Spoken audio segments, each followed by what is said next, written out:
Hola. Bueno, esto que vamos que les voy a presentar ahora es simplemente una propuesta, ¿eh? Es una propuesta cosmogónica, pero insisto, es nada más que una propuesta que a mí me resultó sumamente útil. Yo la capté a partir de un Satori se llama, fue así una captación intelectual bastante fuerte que desarrollé cuando tenía 30 y pico de años y me resultó, insisto, me resultó sumamente útil. Me permitió así, fue una generación cosmogónica, ¿no? O sea, posibilitar una interpretación de cómo funciona esto de la realidad, por así decirlo. Y me permitió otorgarme propuestas de respuesta que insisto, a mí me tranquilizaron muchísimo y me permitieron encarar la vida con un sesgo que es el día de hoy, que les aseguro, sin la menor duda, que es el mayor tesoro con el que cuento, esta interpretación de la vida. Bueno, en fin, la quiero compartir con ustedes en este punto. Bueno, esto va a ser algo así como una propuesta cosmogónica integral, y en ella vamos a tratar determinados puntos. 1, la existencia de Dios. 2, la existencia de la materia. 3, cuál es el motor de la humanidad. Y 4, ¿por qué estamos viviendo? ¿Por qué vivimos? ¿Para qué vivimos? Digamos que esas son las preguntas fundamentales.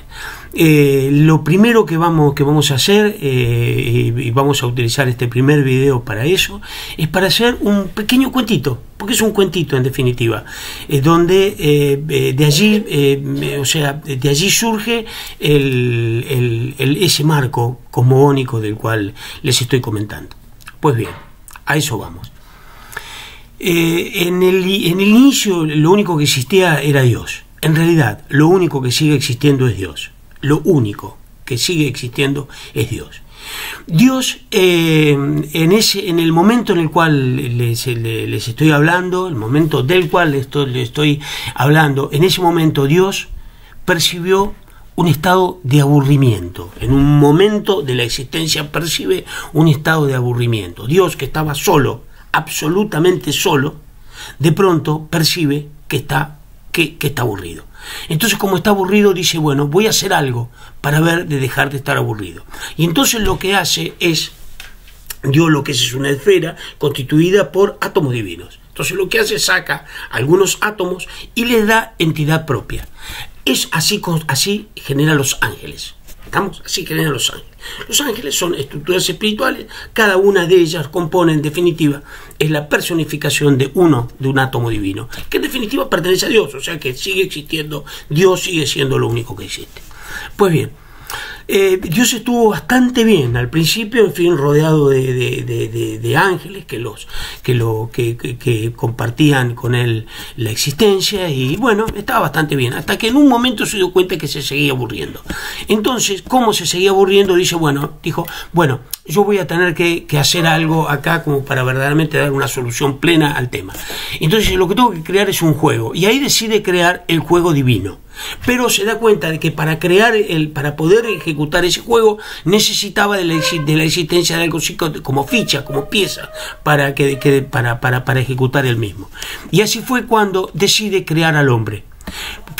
Para crear ese hombre, lo primero que hace también es sacar átomos divinos, a los cuales a cada uno de ellos le da individualidad, y así crea a los seres humanos. Lo único que faltaba era otorgarles un cuerpo a esos seres humanos, pero para eso necesitaba aplicarle materia, pero claro, no tenía nada, porque estaba él solo, en definitiva estaba él solo.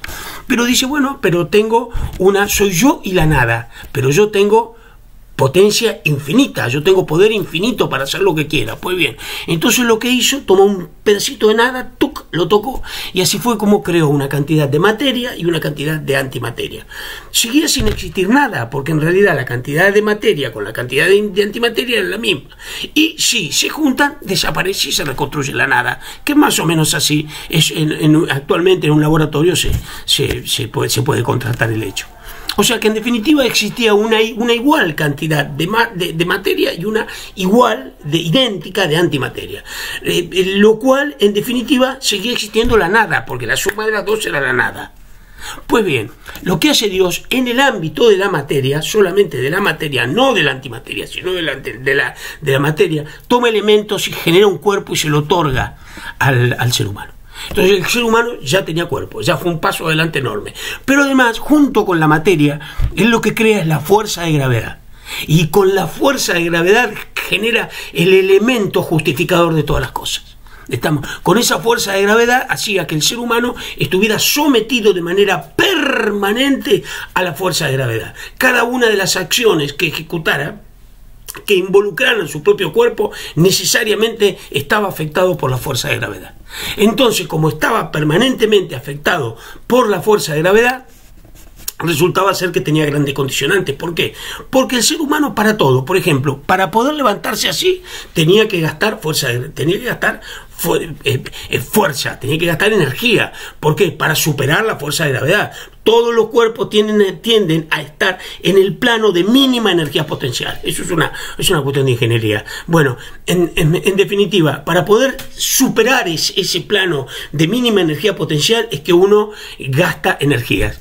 ¿Por qué uno para dormir está estirado, está totalmente acostado? ¿Por qué? Porque el plano, la distancia existente entre cada una de las moléculas del cuerpo humano y el plano de referencia, que es la cama, es mínimo. Esa es la situación más placentera. Pero guarda, nos tenemos que levantar en algún momento. Entonces, al levantarnos, tenemos que gastar energía. Para poder consumir esa energía, primero hay que tenerla. Y para tenerla, tenemos que adquirir alimentos para comerlo. Todo esto genera una situación de tensiones. Un conjunto de situaciones de tensiones. Junto con la materia se crea la fuerza de gravedad, y junto con la fuerza de gravedad nace el egoísmo. ¿Por qué? Porque para superar la fuerza de gravedad resulta ser que nosotros necesitamos energía, y para obtener la energía debemos ejecutar determinadas acciones que muchas veces compiten con las acciones que ejecutan otros seres humanos. Por eso es la necesidad de buscar trabajo, por ejemplo, de trabajar para ganarte tu pan, que es ganarte tu propia energía. Bueno, eso es lo que en definitiva... de eso en definitiva es de lo que se trata y de lo que se trató la cuestión. Porque al nacer el egoísmo, paralelamente, de manera casi en el mismo momento, nace el heroísmo. El heroísmo, que es la posibilidad de superar a su propio egoísmo. ¿Cuándo nace el egoísmo? Nace en el marco de la lucha contra la fuerza de gravedad. Resulta ser que a lo largo de la historia el tema es la lucha contra la fuerza de gravedad. De esa lucha contra la fuerza de gravedad resulta ser que en la disputa que surge con otros para obtener la propia energía es donde nacen determinadas acciones vinculadas con el amor.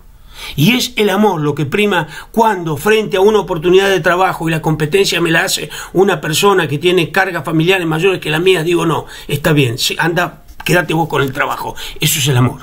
Eso es el amor. Bueno, pues bien, a partir de acá, a partir de los elementos esos, Dios tuvo la oportunidad de poder generar el juego divino. Y el juego divino es lograr ser lo más buenos posibles. O sea, poder superar el egoísmo, poder ser lo más buenos posible. Y ese era el juego divino. ¿En qué consistía? En que si el ser humano lograba vencer al egoísmo, se ganaría el juego divino.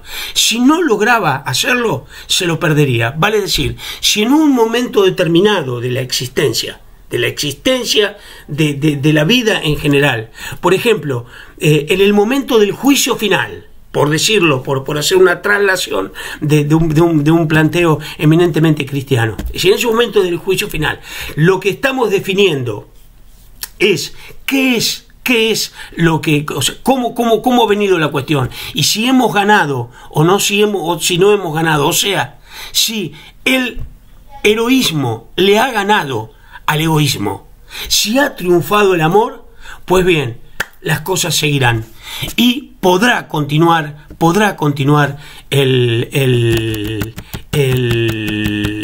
la existencia de la vida. De lo contrario, si no existe, si no continúa, si se pierde el juego divino, lo que ocurre es que se termina todo. Vale decir que la antimateria se juntará con la materia y desaparecerá todo. Ese será el final. Y bueno, dentro de este marco cosmogónico define la posibilidad de tratar cuestiones puntuales que, en fin, las iremos conversando en próximos videos. Gracias.